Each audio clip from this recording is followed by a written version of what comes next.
Hello everyone, welcome to the channel. Thank you guys for being here. I hope you guys are doing well. In today's video, I will be sharing with you a little story, a complicated love story. So one of our viewers shared a situation which reminded me of an episode from the show Locked Up Abroad.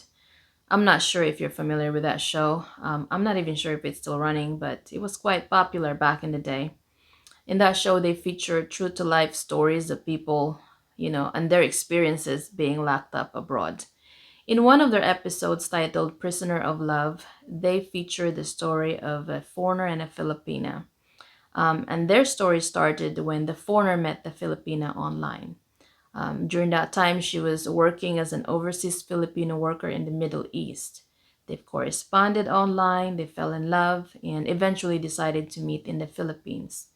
Now, this sounds like a lovely love story, right? Unfortunately, that is not the case because the Filipina is married with children, but she has been separated from her estranged husband for many years.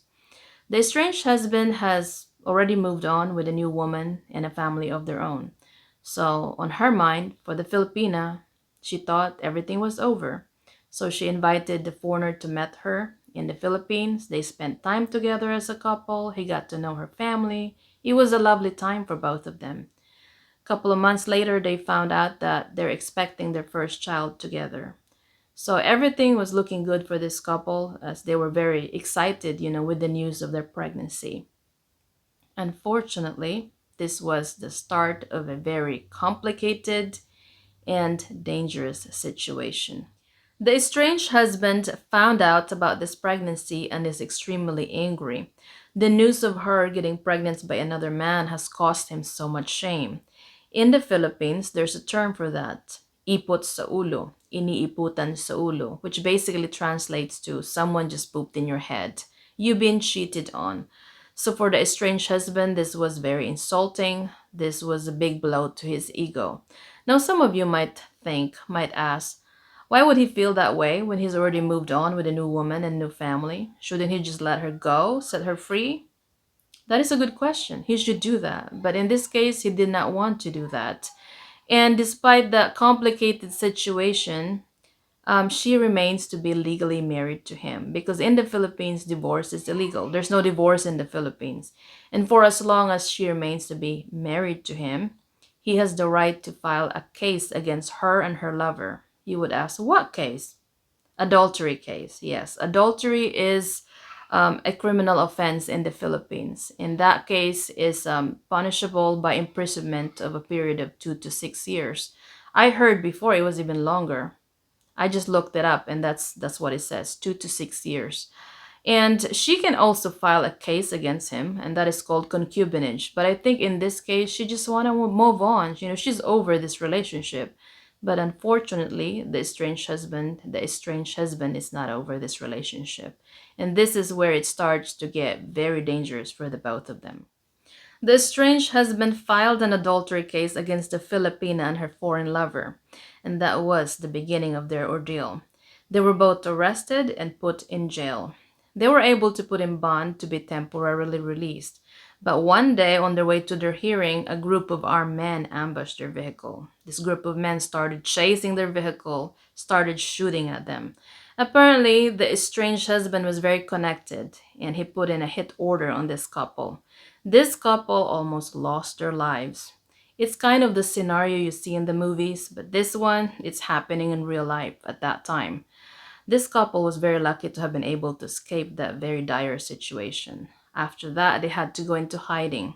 They ended up paying a lot of people under the table to fix their papers. They were able to escape the country. Unfortunately, of course, they were escaping, so she had to do that in a hurry. She had to leave her family and, of course, her children from that marriage. This is one of those stories that tells you how complicated the situations can be. Let's say this is your story. How do you handle this kind of complicated situation? This is my personal opinion, and I know some people will agree, some people will disagree, and that is fine. We can agree to disagree. But personally, I think it is best to end that relationship. That relationship shouldn't have started to begin with. Despite the circumstances between her and her estranged husband, one thing will remain true. She is still a married woman and she will not be able to remarry unless that marriage is dissolved. Dissolving a marriage in the Philippines can be very difficult because there's no divorce in the Philippines.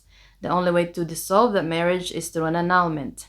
The process of obtaining an annulment can be complicated because there has to be specific grounds under which an annulment can be granted.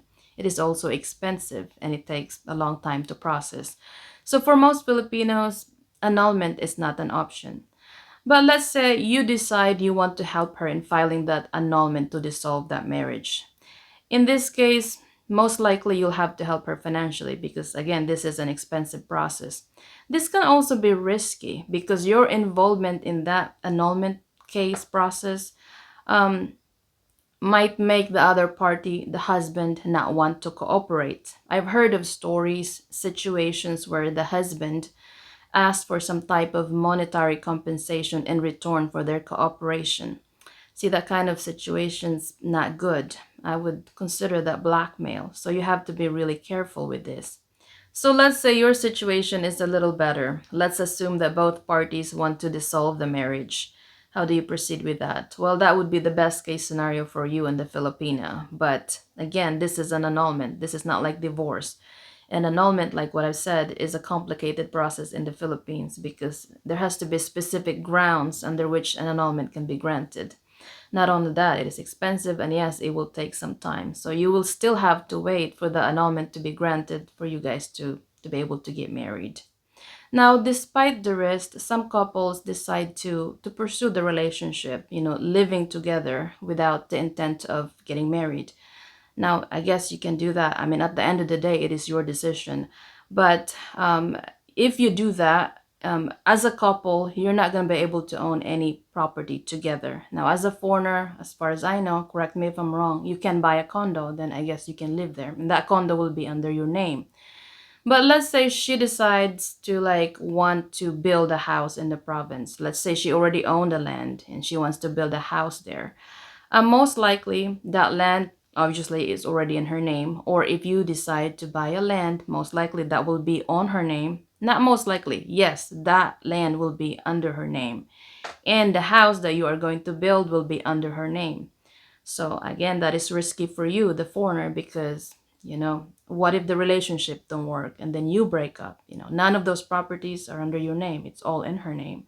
I've seen of like cases like this in Tulfo in Action. He's a journalist, now a senator who helps a lot of Filipinos with social problems.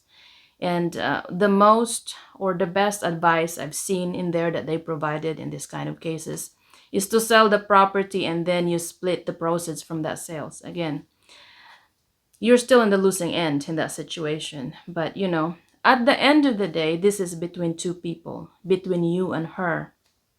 And both of you will have to decide what you want to do. I'll have to end this video here. I'll see you guys in my next one. Bye, guys.